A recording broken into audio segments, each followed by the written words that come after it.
E praticamente encerrando o assunto sobre navegadores, vamos falar sobre HTTPS e guia anônima em navegadores. Anônima entre aspas, e vocês já vão entender o porquê. Vamos começar falando sobre o HTTPS, mas antes é preciso revisar como o HTTP funciona. HTTP é a sigla de Hypertext Transfer Protocol. É o protocolo, ou seja, o padrão de comunicação hoje usado pelo seu navegador e servidores da web para se comunicarem e trocar informações entre si. E quando essa troca de dados é criptografada, chamamos de HTTPS. O S no final significa que a conexão entre o seu navegador e aquela página da web que você está acessando é segura, ela está encriptada. E o protocolo de criptografia utilizado hoje é o SSL/TLS.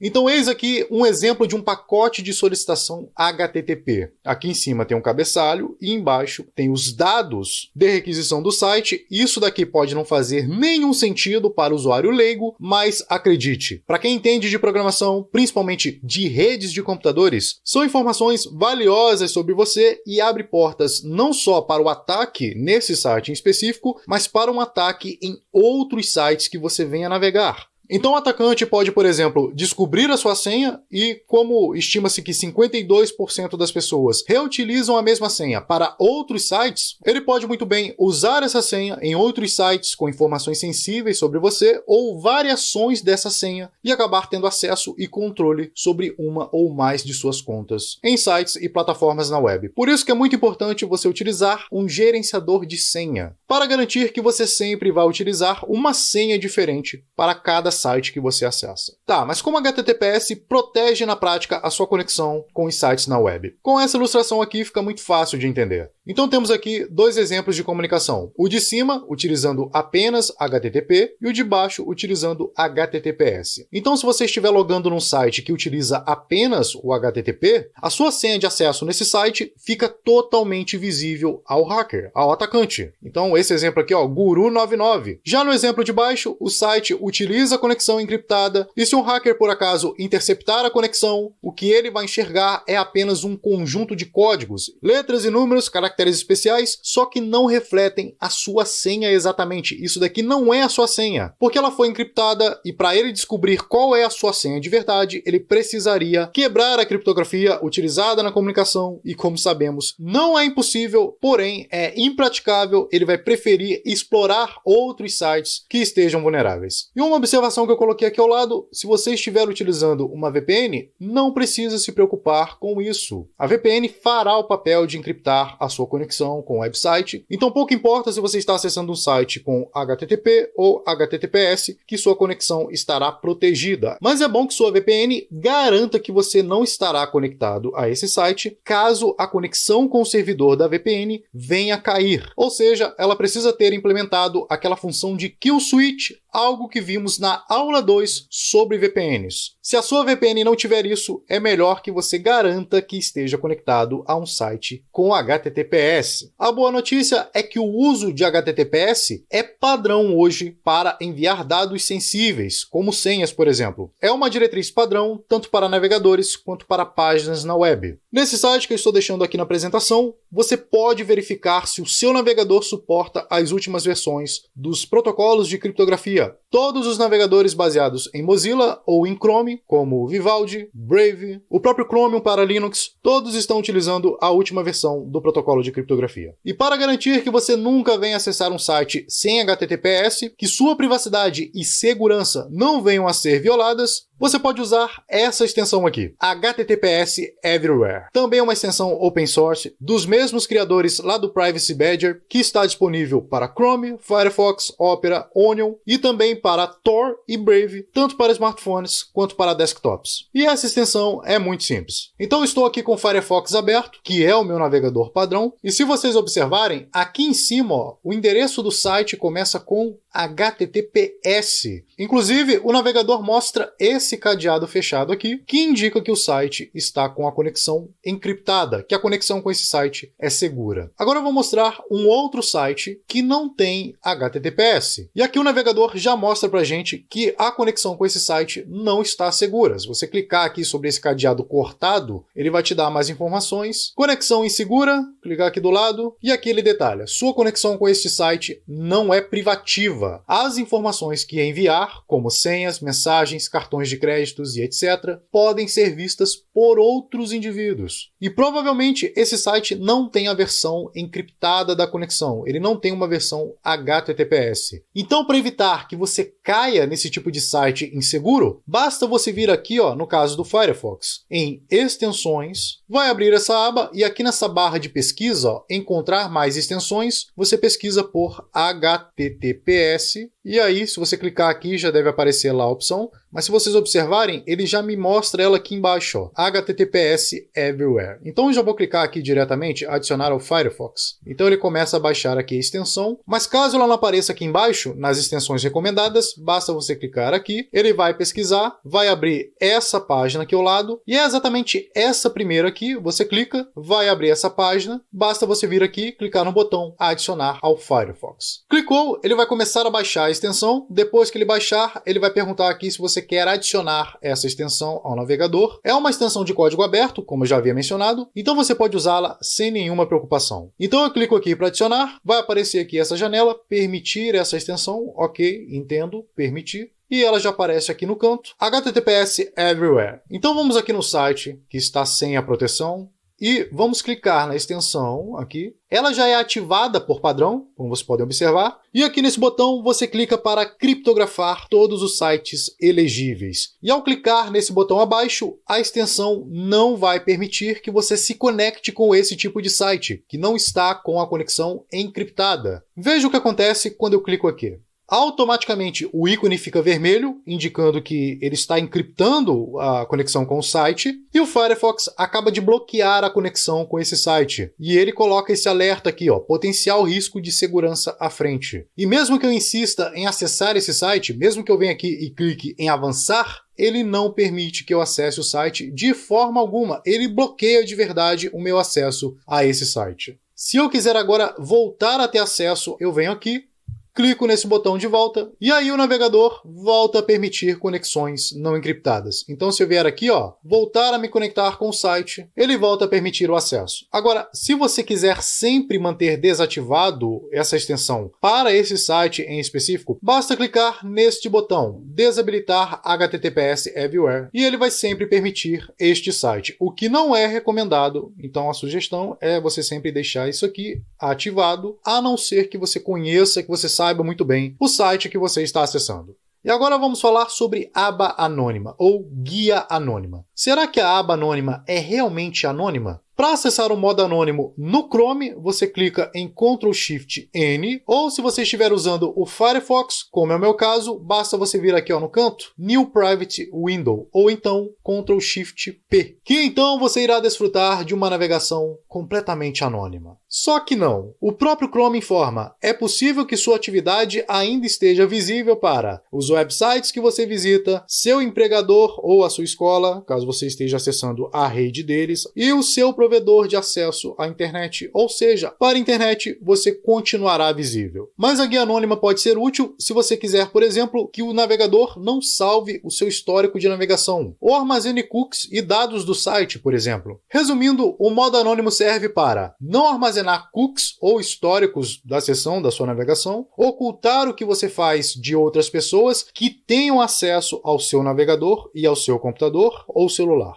Agora, o modo anônimo não serve para encriptar sua conexão, ocultar seu endereço de IP, ocultar o que você faz do seu provedor de internet e evitar que programas instalados na sua máquina verifiquem o que você faz. Ou seja, se você quiser realmente navegar na internet anonimamente, não conte com uma guia anônima, porque ela não vai te ajudar. Nesse caso, você deve usar uma VPN ou navegar utilizando a rede Tor, algo que vamos ver daqui a pouco na segunda parte desse curso. Ok? Então é isso, essa foi a aula sobre HTTPS e guia anônima. Agora eu resolvi adicionar um complemento a esta aula: DNS e DNS criptografado. Primeira coisa, como é de costume aqui no nosso treinamento, a base teórica, os fundamentos. Então, primeiramente, o que vem a ser DNS? DNS é a sigla para Domain Name Server, ou, para o português, servidor de nome de domínio. foi construído no início dos anos 80 para resolver o problema da internet primitiva, a ARPANET. Sem isso, a internet como conhecemos hoje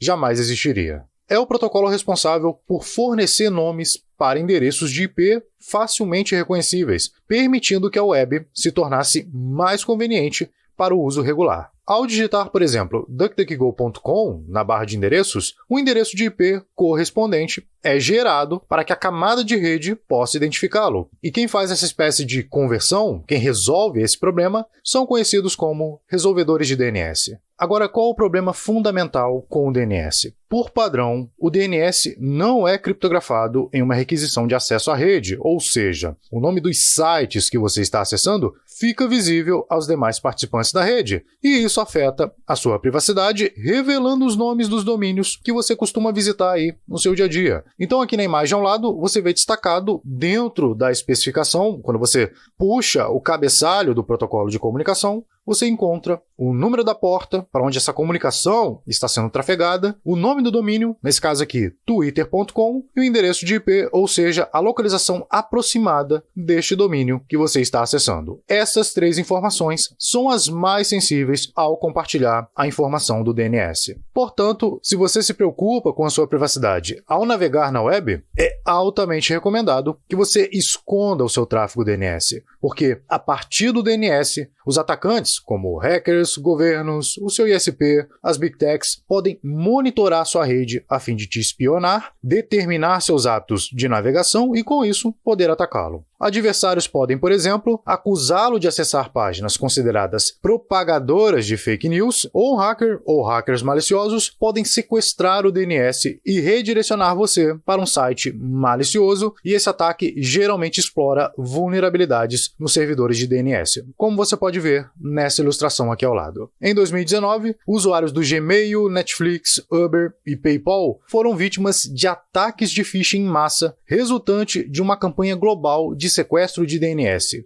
Já aqui no Brasil, especificamente, os alvos foram os bancos. Para mais detalhes sobre como foi orquestrado esses ataques, eu estou deixando o link aqui na apresentação e também na descrição da aula. Então, como resolver isso? Certo, a solução mais comum você já aprendeu lá na aula 2. Uma VPN já fará o papel de resolver e criptografar o seu tráfego DNS. Mas caso você não queira ou não possa utilizar uma VPN, existem outras soluções muito mais simples, que são os resolvedores de DNS criptografado. Atualmente, há 4 tipos: resolvedores DNS over TLS, ou DOT, DNS over HTTPS, ou DO8, resolvedores que utilizam DNS Crypt e aqueles que utilizam o Anonymized DNS Crypt. No próximo slide, eu vou abordar o que cada um faz e algumas sugestões de terceiros que fornecem esse serviço. DNS over TLS é essencialmente DNS sobre a camada de transporte, usando para isso o protocolo de segurança TLS, Transport Layer Security. Este é um mecanismo mais simples, pois elimina a camada HTTP, como você pode ver nessa ilustração aqui do próximo slide.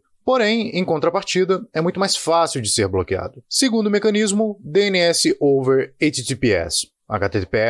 Bom, como vimos lá no início da aula, se HTTPS é HTTP sobre TLS, esse protocolo usa o mesmo protocolo de segurança, TLS, porém ele é movido para a camada de aplicação. Com isso, o tráfego de DNS é misturado com o tráfego HTTPS regular, logo ele é muito mais difícil de ser detectado. Porém, como é de se esperar, ele não é tão fácil de se implementar. E o terceiro mecanismo, DNS Crypt. É um protocolo com especificação aberta, ele é um pouco mais antigo, porém bem mais robusto, é um pouco complicado de se implementar também, talvez seja por isso que ainda não tenha deslanchado, digamos assim. Se você quiser saber mais sobre este protocolo, eu vou deixar a documentação oficial dele aqui na apresentação, ou aqui na descrição da aula. E o quarto mecanismo de encriptação de tráfego DNS é o Anonymized DNS Crypt. É um protocolo um pouco mais leve que oculta até mesmo o endereço de IP do cliente, usando relés pré-configurados para encaminhar os dados DNS criptografados. É uma forma muito mais segura e anônima de se trafegar as informações de DNS. No entanto, é um protocolo ainda novo, recente, surgiu em 2019, então talvez ainda demande um pouco de tempo para entendê-lo e talvez ele vir a se tornar mais popular. Para fins didáticos, eu deixei este comparativo aqui,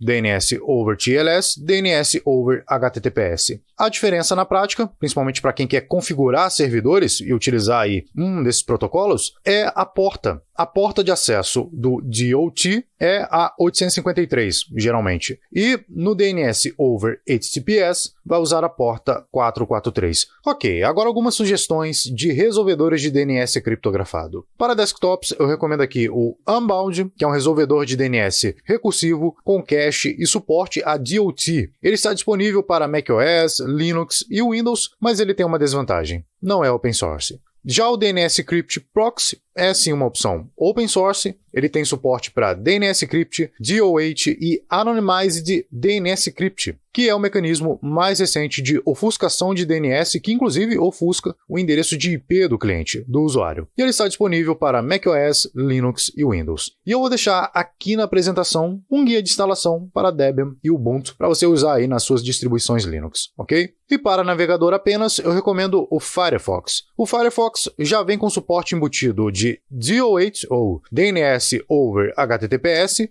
e ele utiliza os serviços da NextDNS e da Cloudflare. Porém, o usuário pode adicionar manualmente qualquer outro resolvedor de DOH. E a Apple já fornece o suporte nativo tanto a DOT, DNS over TLS, quanto DNS over HTTPS por padrão em seus dispositivos. E como ativar isso? Adicionar DNS sobre HTTPS em navegadores? Bom, no Firefox basta você ir até Configurações, Configuração de rede, basta clicar nesse botão, aparecerá este pop-up e aqui embaixo ativar DNS sobre HTTPS. É só marcar aqui essa caixa e selecionar a opção que você quer. Você pode escolher entre NextDNS ou a Cloudflare. Não recomendo, já que ela costuma armazenar logs, metadados, ou você pode adicionar um resolvedor da sua escolha. Aí basta você colocar aqui o link, né, e a porta correspondente. Para você que usa navegadores baseados em Chromium, como o próprio Google Chrome, o Edge, o Opera, Vivaldi ou até mesmo o próprio Brave, sim, o Brave é baseado em Chromium, a versão aberta open source do Google Chrome. Basta você clicar aqui na apresentação ou copiar este link, colar na barra de endereços, dar Enter e você já acessará as configurações, a configuração equivalente a DNS criptografado. E aí você escolhe Default, ou seja, padrão, ou você clica em Enabled e a configuração relacionada já aparecerá para você. Para smartphones Android ou iPhones, já é muito mais simples, basta você ativar nas configurações do sistema ou você pode usar alguns aplicativos que te fornecem algumas configurações avançadas. E eu falo um pouco mais sobre isso na aula 8, no Guia de Privacidade para Smartphones. E eu recomendo também o site dnsleaktest.com. Esse site irá verificar se o serviço que você está usando não está deixando vazar o DNS real. Então basta clicar neste link aqui na apresentação ou na descrição da aula, vai acessar o site, vai mostrar um botão, você clica nele e o endereço do domínio que vai aparecer deve ser diferente do seu ISP, ou seja, do seu provedor de internet. Por exemplo, se você estiver utilizando o NextDNS lá no Firefox, deverá aparecer um endereço de IP diferente do seu IP do seu ISP, que aparece, a primeira coisa que aparece no site, e depois que você clica no botão, vai mostrar um outro endereço de IP e o hostname deverá ser dns.nextdns.io. Se aparecer aqui o hostname do seu ISP, significa que esse serviço está deixando vazar o seu DNS real. E por fim, esclarecendo algumas coisas. Os protocolos de DNS não o tornarão anônimo, apenas irá esconder seu tráfego DNS do seu provedor de internet, seu ISP, e consequentemente de governos e outros atacantes. No entanto, o uso de qualquer um desses protocolos tornará as solicitações de DNS mais difíceis para que terceiros espionem ou tentem adulterar o DNS. E assim como a VPN, um DNS encriptado não é uma solução mágica, ou seja, ele não esconderá a sua impressão digital ao navegar na web. Para isso, você terá que utilizar as ferramentas que vimos nas aulas anteriores. E por fim, uma dica muito importante. Evite usar os serviços do Google e da Cloudflare. Esses são os principais resolvedores de DNS hoje e não é à toa. Eles concentram a maior parte do tráfego de DNS e isso é um tanto perigoso. E eles costumam armazenar, eles deixam bem claro na política política de privacidade deles que eles coletam metadados. Ou seja, eles armazenarão os logs, o seu registro de acesso. Então é isso, essa foi a aula de hoje. E se você tiver alguma dúvida relacionada ao que eu mencionei aqui nessa aula, eu peço que você deixe aqui nos comentários ou vá até o nosso grupo de suporte exclusivo para alunos lá no Telegram. E lá nós vamos exterminar as suas dúvidas, ok? E próxima aula, mensageiros privados. Então é isso aí, te vejo lá.